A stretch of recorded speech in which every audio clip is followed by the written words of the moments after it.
Bonjour et bienvenue dans ce webinaire du groupement Agir Agri. Nous avons vu dans l'épisode précédent les caractéristiques du secteur agricole, l'environnement dans lequel nous devons travailler les problématiques de la transmission, et nous avons préconisé une méthode en 4 points. Nous avons vu également qu'il y avait deux attitudes, une attitude attentiste et une attitude anticipatrice.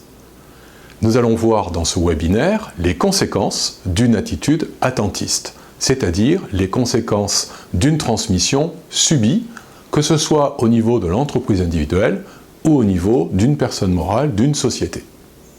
Commençons par l'entreprise individuelle. Au plan juridique d'abord, eh bien, une transmission subie, donc par décès, va aboutir à l'état d'indivision successorale. C'est un état qui est relativement inconfortable pour les indivisaires parce que l'article 815 du Code civil dit que nul ne peut être contraint de rester dans l'indivision. Dit différemment, un indivisaire lève la main pour demander à sortir de l'indivision, va contraindre les co-indivisaires à trouver une solution. La division successorale se clôt par le partage qui permet de déterminer les droits privatifs de chaque héritier sur les biens successoraux. Pour faire ce partage, on va avoir des problématiques de valorisation des biens, notamment les biens fonciers dont nous avons parlé dans l'épisode précédent, avec des difficultés de valorisation qui peuvent être liées à des situations très variables selon les parcelles. Si on prend les cultures pérennes, fruitières ou viticoles par exemple, eh bien on peut, en fonction des parcelles, en fonction de l'aire d'appellation d'origine contrôlée, en fonction des variétés végétales qui sont sur ces parcelles, de leur âge, de leur densité, du nombre de manquants, des rendements de différentes parcelles, de l'état sanitaire, des différentes caractéristiques, on peut avoir des valorisations très différentes. Dans l'indivision, on peut également avoir le juge des tutelles en présence de mineurs.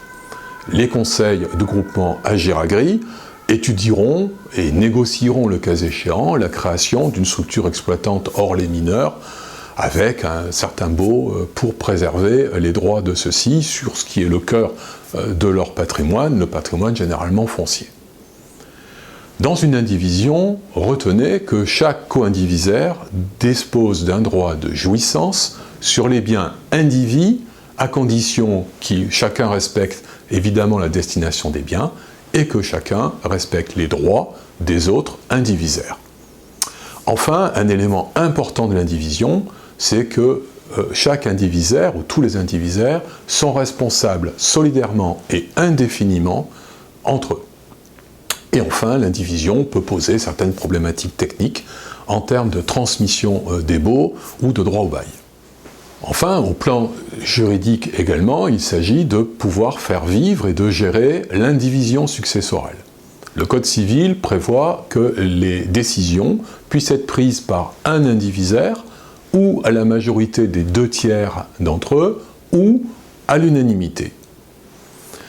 S'agissant des décisions pouvant être prises par un indivisaire, le Code civil prévoit que tout indivisaire peut prendre des mesures nécessaires à la conservation des biens indivis, même si elles ne représentent pas un caractère d'urgence. Il s'agit en pratique des actes conservatoires destinés à éviter la perte des biens. S'agissant des décisions de gestion qui doivent être prises à la majorité des 2/3, le Code civil en identifie 4. La première d'entre eux, c'est effectuer les actes d'administration relatifs aux biens indivis, la gestion courante. Le point numéro 2, c'est donner à l'un ou à plusieurs des indivisaires, ou à un tiers, le mandat général d'administration, c'est-à-dire de gestion de l'indivision. Le troisième, c'est de vendre des meubles indivis pour payer les dettes et les charges de l'indivision. J'ai bien dit des meubles. Et le quatrième, c'est de conclure et renouveler les baux entre autres que ceux portant sur des biens immobiliers. Ce n'est pas le cas le plus fréquent, ou en tout cas, ce n'est pas les baux les plus stratégiques et significatifs pour l'exploitation agricole. Le Code civil prévoit que le ou les indivisaires détenteurs des 2/3 des droits doit cependant informer les autres co-indivisaires sous peine d'inopposabilité à l'acte de ces derniers. Et enfin, vous l'aurez compris, tout ce qui n'est pas compris dans ce qui précède relève d'une décision prise à l'unanimité. Donc l'unanimité de co-indivisaires est exigée dès lors qu'il s'agit d'effectuer un acte qui ne correspond pas à l'exploitation normale des biens indivis ou lorsqu'il s'agit d'effectuer un acte de disposition autre que le fait de vendre des biens meubles indivis et par conséquent des biens immeubles. Nous venons de voir pour l'entreprise individuelle les conséquences juridiques d'une transmission subie. Il y a aussi des conséquences fiscales. Parmi ces conséquences fiscales, la première, c'est celle liée à l'état de cessation d'activité. En effet, il faudra que vos conseils, pour vous, déposent une déclaration fiscale provisoire dans les 60 jours de la cessation d'activité, qui donnera lieu à une imposition immédiate, provisoire, du bénéfice agricole, avec une régularisation dans le cadre de l'exercice suivant, une imposition immédiate des plus-values qui n'auront pu être exonérées totalement ou partiellement, et l'imposition immédiate également des profits latents qui peuvent être sur les stocks, mais également tous les dispositifs fiscaux de faveur, déduction pour investissement, déduction pour aléas ou déduction pour épargne de précaution, sans oublier l'étalement sur 7 ans du revenu exceptionnel agricole. Et bien évidemment, il conviendra de financer ces impôts et ces droits d'enregistrement dans le cadre d'une transmission qui n'aura pas dégagé 1 euro de trésorerie disponible. Nous venons de voir la transmission subie dans le cas d'une entreprise individuelle. Abordons le cas de ce même scénario dans le cadre d'une société. Au plan d'une société, les conséquences de la transmission subie peuvent être celles de voir arriver des associés non désirés dans le capital. C'est toute l'importance à la création de la société dans les statuts des clauses d'agrément qui ne doivent pas être négligées, mais qui peuvent porter pas uniquement sur l'agrément de tiers, mais également l'agrément de membres de la famille. On peut également avoir des parts détenues par une indivision. Le défunt laisse à une pluralité d'héritiers des parts sociales, et donc ces parts sociales sont détenues en indivision avec les conséquences que nous avons étudiées précédemment. Il peut y avoir également la situation où l'associé qui a transmis par décès était gérant de la société. Et celle-ci peut se retrouver dans une situation de carence de gérance qui va nécessiter de se mettre d'accord sur l'identité d'un successeur et de procéder aux formalités de nomination. C'est la raison pour laquelle les conseils du groupement Agiragri recommanderont dans les statuts de prévoir des clauses de gérance suppléantes pour permettre de pallier à ces situations d'urgence en cas de décès brutal du gérant. Enfin, pour les sociétés, il y aura un impact éventuel sur les droits de vote et les règles de majorité dans les assemblées générales. Et enfin, ce n'est pas la moindre des difficultés, il faudra trouver un accord sur la valorisation des titres, étant précisé qu'il y aura parfois des objectifs divergents entre les différents associés sur ce point-là. Voici pour les conséquences juridiques, venons-en aux conséquences fiscales.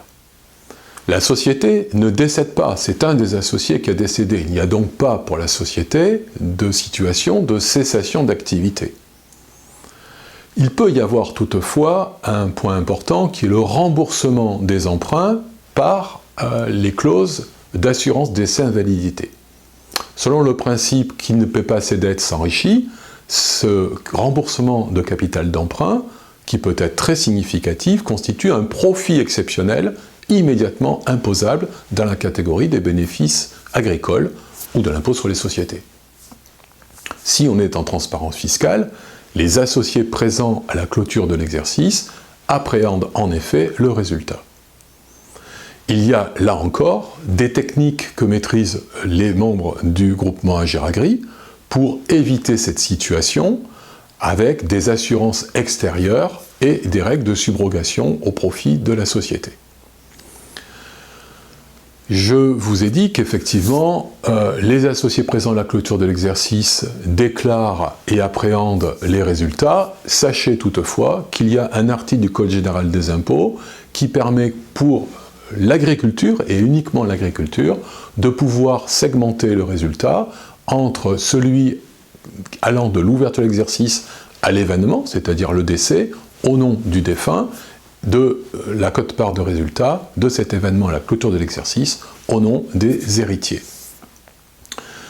Enfin, si la société ne meurt pas, qu'il n'y a pas de conséquence de cessation d'activité au niveau de la personne morale, il n'en va pas de même au niveau des associés dits exploitants, puisque les parts sociales qu'ils détiennent sont considérées comme étant leur outil de travail. Elles appartiennent par conséquent à la sphère des biens professionnels, et par l'effet de la transmission, qu'elle soit par décès ou par donation d'ailleurs, elles passeront du domaine professionnel au domaine privé, et ceci est un fait générateur de plus-value. Il conviendra de calculer ces montants de plus-value et d'étudier les dispositifs fiscaux de faveur qui permettent soit de les exonérer, soit de les reporter, soit d'atténuer cette imposition. C'est ce dont nous parlerons dans de prochains épisodes de ce webinaire.